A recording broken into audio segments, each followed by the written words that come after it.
এখানে মাছের ডিম আছে। আজকে মাছের ডিম দিয়ে একটা দারুণ স্বাদের তরকারি করব। তো এখানে আলু কেটে নিয়েছি, পেঁয়াজ কুচিয়ে নিয়েছি, টমেটো, ধনেপাতা সব কুটিয়ে রেডি করে নিয়েছি। আর এখানে মশলা আছে আদা, পেঁয়াজ, রসুন, টমেটো আর শুকনো লঙ্কাটা পেস্ট করে নেব।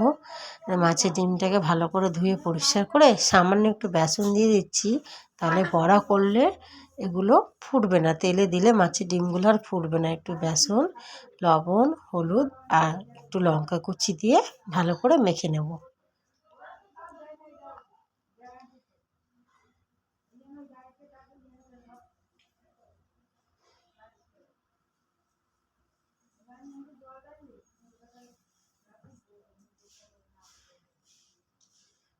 বেসন দিয়ে ভালো করে আমি ডিমটা মেখে নিয়েছি। কড়াইতে তেল গরম করতে দিয়েছি, কড়াইতে তেল গরম হয়ে গেছে। এবার এক এক করে মাছের ডিমগুলো বড় করে নেব।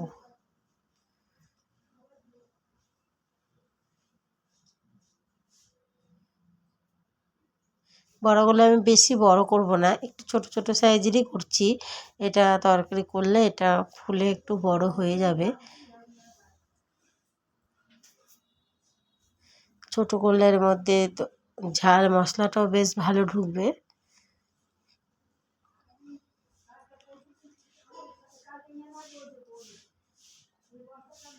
মাছের থেকে মাছের ডিমের বড়া কিন্তু পেঁয়াজ লঙ্কা দিয়ে ভেজে খেলেও বেশি টেস্ট লাগে। আর এই মাছের ডিমের বড়া টকও খুব ভালো লাগে বন্ধুরা। একদিন তোমাদের সাথে টকের রেসিপি আমি শেয়ার করব। আমি যেইভাবে করি সেটাই তোমাদের সাথে শেয়ার করব।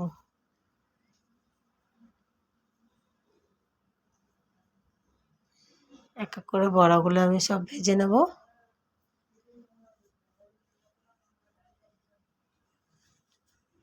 এক পিঠ হয়ে গেছে আমার, এই যে উল্টে দিচ্ছি।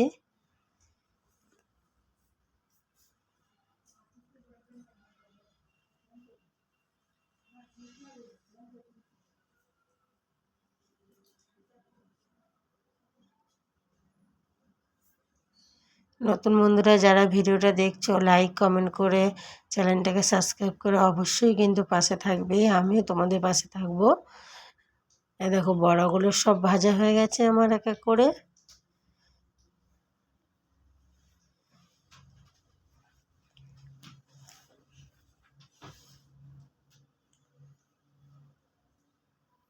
যে কড়াইতে তেল দিয়ে আমি এবার আলুগুলো বেশ সুন্দর লাল লাল করে একদম ভেজে নেব।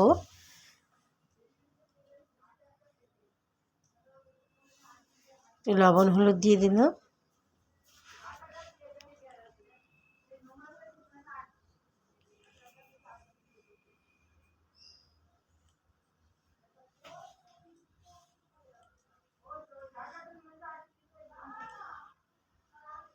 দেখো আলুগুলো ভাজা হয়ে গেছে আমার, এবার নামিয়ে নেব।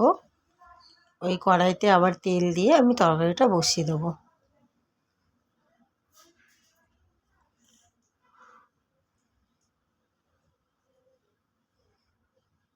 কড়াইতে আর একটু তেল দিয়ে দিয়েছি, দিয়ে দিচ্ছি গোটা তেজপাতা, গোটা জিরে আর একটু গোটা গরম মশলা।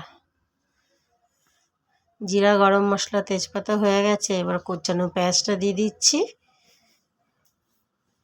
পেঁয়াজটা একটু নাড়াচাড়া দিয়ে টমেটো দিয়ে পেঁয়াজটা একটু ভালো করে ভেজে নেব। লবণ হলুদ পরিমাণ মতো আমি দিয়ে দেবো।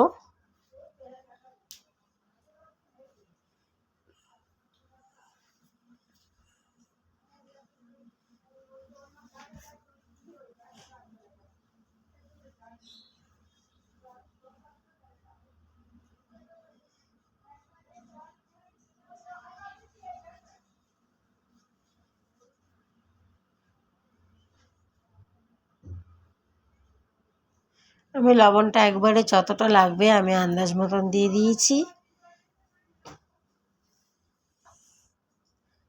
হলুদ দিয়ে দিলাম, একটু লঙ্কার গুঁড়ি দিয়ে দেবো।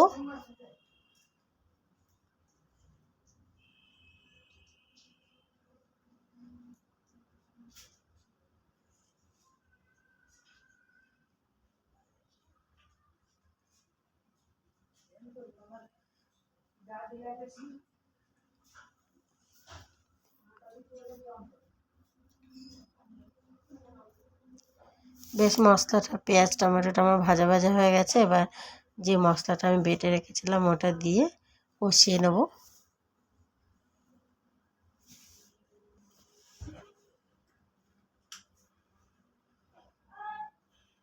মশলাটা কষে গেছে, ভেজে রাখা আলুগুলো দিয়ে দিলাম।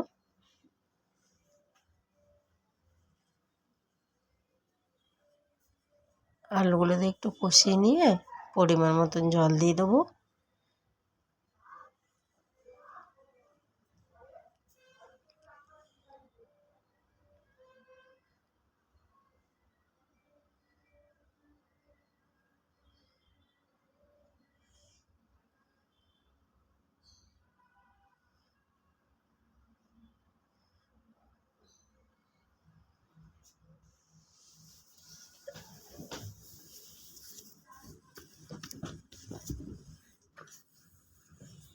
জলটা দিয়ে ফুটে উঠলে পরে, জলটা ফুটে গেছে, ঝোলটা ভালো। এবার আমি ভেজে রাখা বড়াগুলো দিয়ে দিচ্ছি।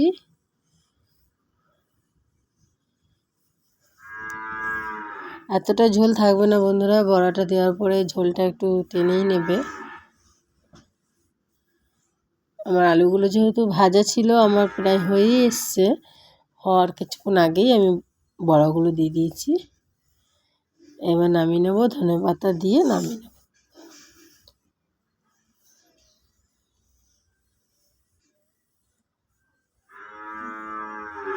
দেখো বন্ধুরা, তরকারিটা পুরো রেডি হয়ে গেছে আমার। তোমাদের কেমন লাগলো অবশ্যই কিন্তু কমেন্টে জানাবে।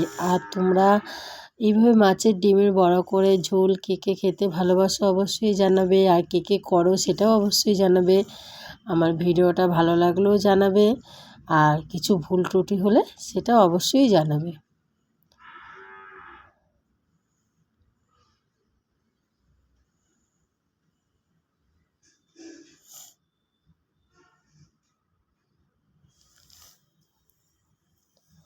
আবার একটা অন্য নতুন রেসিপি নিয়ে তোমাদের সাথে দেখা হবে বন্ধুরা।